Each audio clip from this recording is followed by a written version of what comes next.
within 15 minutes. Officers, upon hearing that, decided to evacuate the buildings nearby.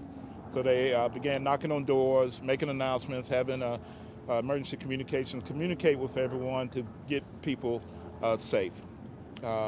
Shortly after that, the RV exploded. We had one officer that was knocked to the ground.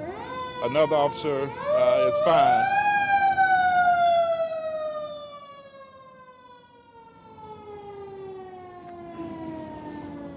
Currently, what we have going on now is we have K9 dogs. All of them are out, partnering with Tennessee Highway Patrol, our federal partners, and we're sweeping the downtown area just as a precaution to make sure that everyone is safe and that any service that needed, we can provide that. And so with that said, we don't feel there's any concern in the downtown area of anything else right now, but we are doing it as a precaution just to search with our bomb dogs. At this time, I'll turn it over to Attorney Don Cochran. Good afternoon and Merry Christmas. Unfortunately, this is not the way any of us wanted to spend our Christmas morning, I know.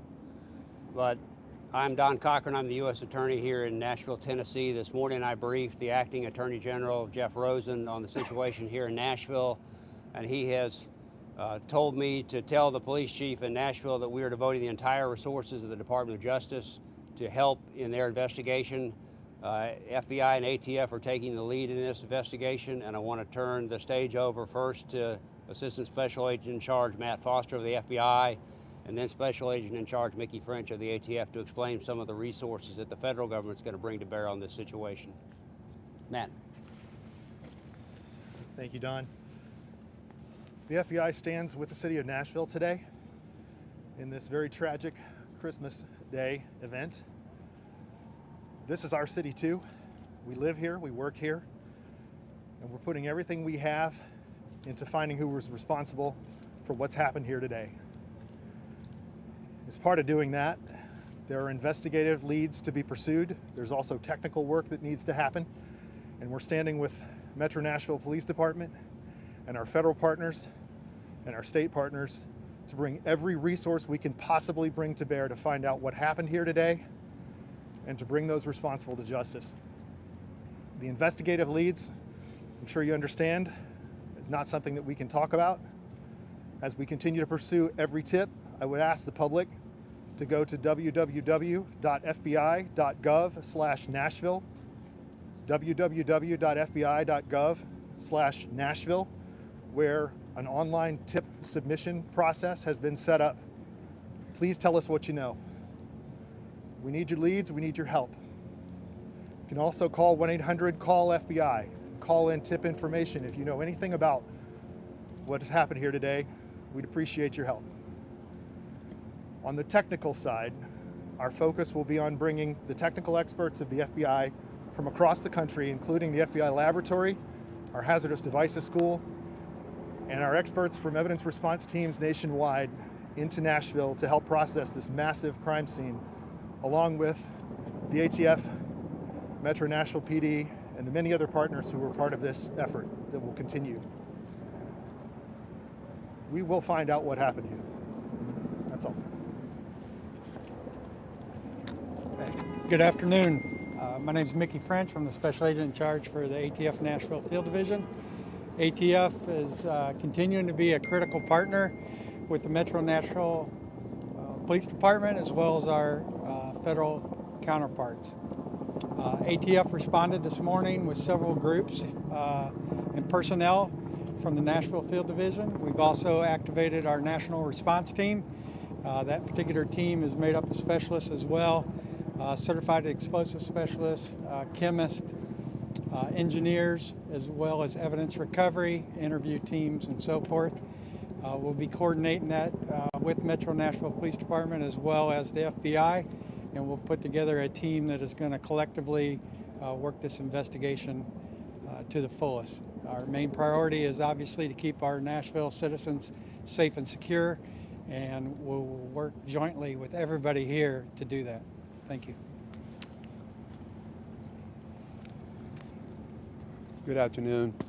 I'm going to give you just a quick update. I know Don earlier had mentioned as far as the fire department's role at EMS, we did transport 3 individuals with minor injuries, but right now what we're doing is with our structural engineers, along with our urban search and rescue, hazmat teams, we're going into the buildings, making sure, number one, that the building is sound and ensuring that there are no other victims or anyone that are there. So a lot of moving parts. Again, my hat goes off to all the teams working together as one unit, and we'll continue to work on until the job is done. So thank you.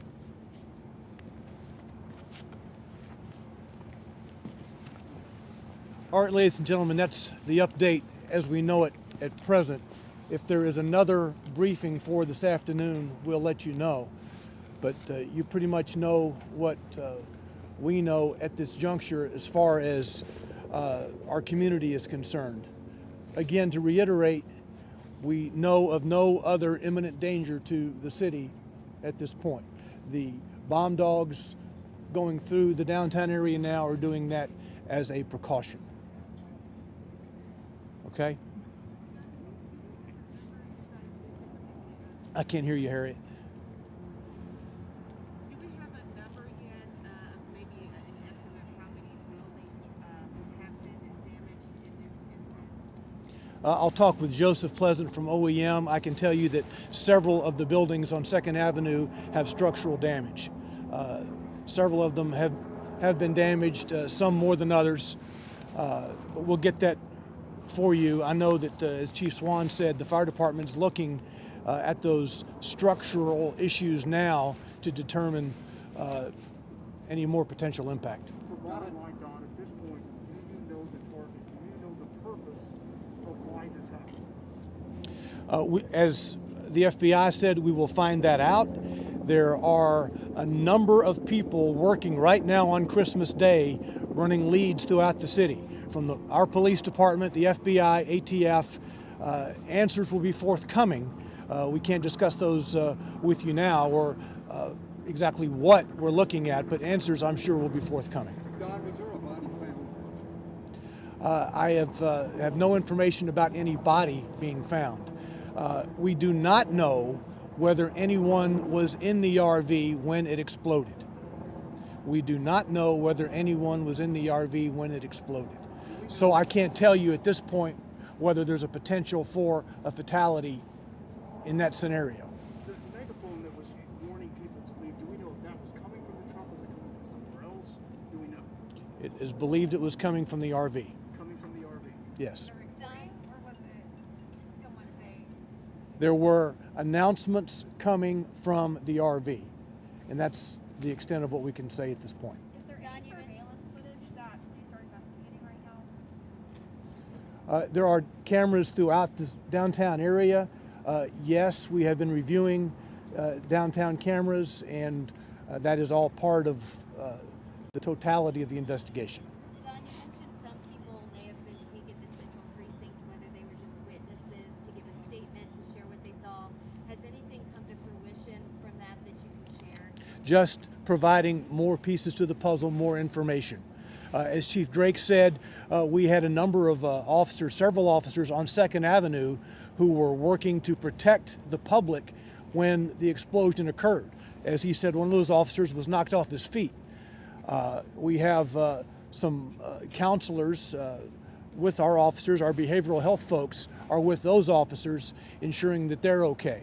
I mean, they went through a very traumatic experience themselves.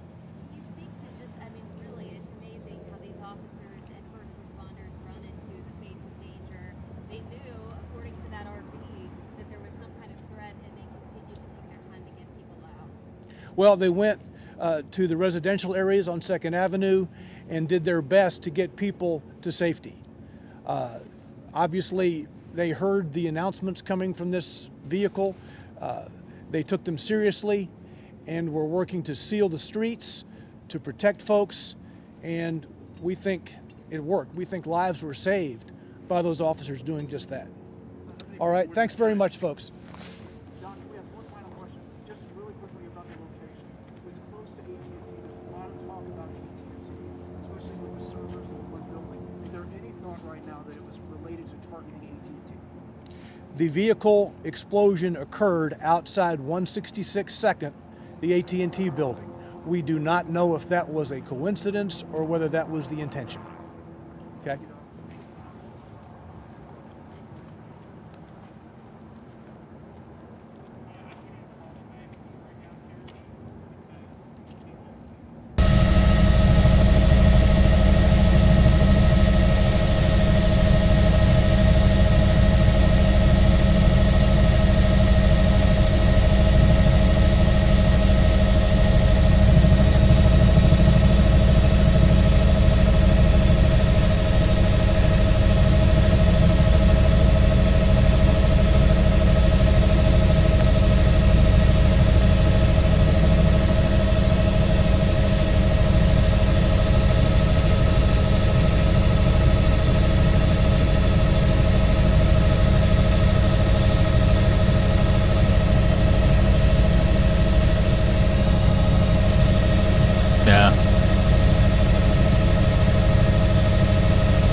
Any updates on the TFR?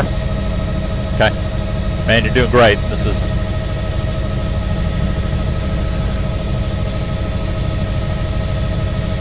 Yeah.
Yeah.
Cena, Celine.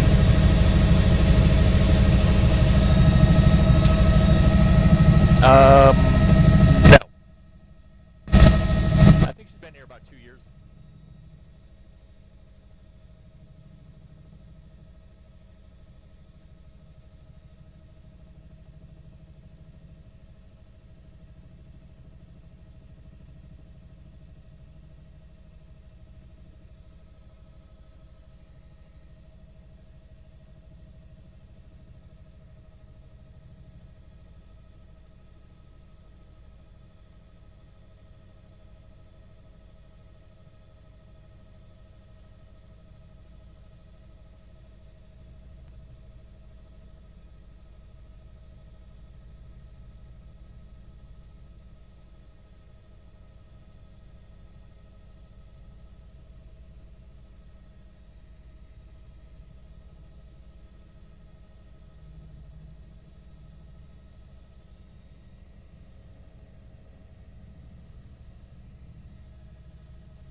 I mean, that's it.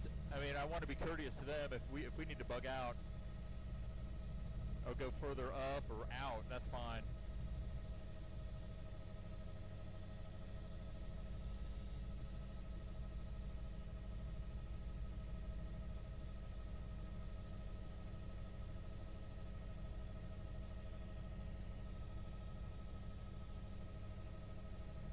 Okay. Yeah, that's fine.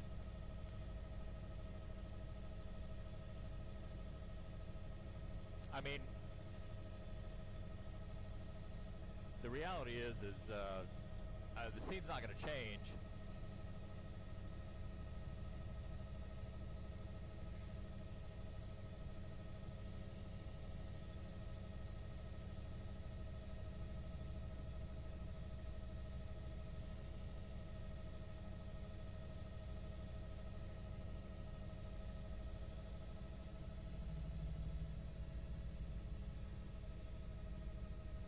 Yeah.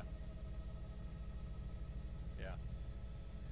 Well, see, I wonder if they've got search and rescue people going in buildings, trying to hear if there's anybody in there. Yeah. Well, let me touch base with Michelle.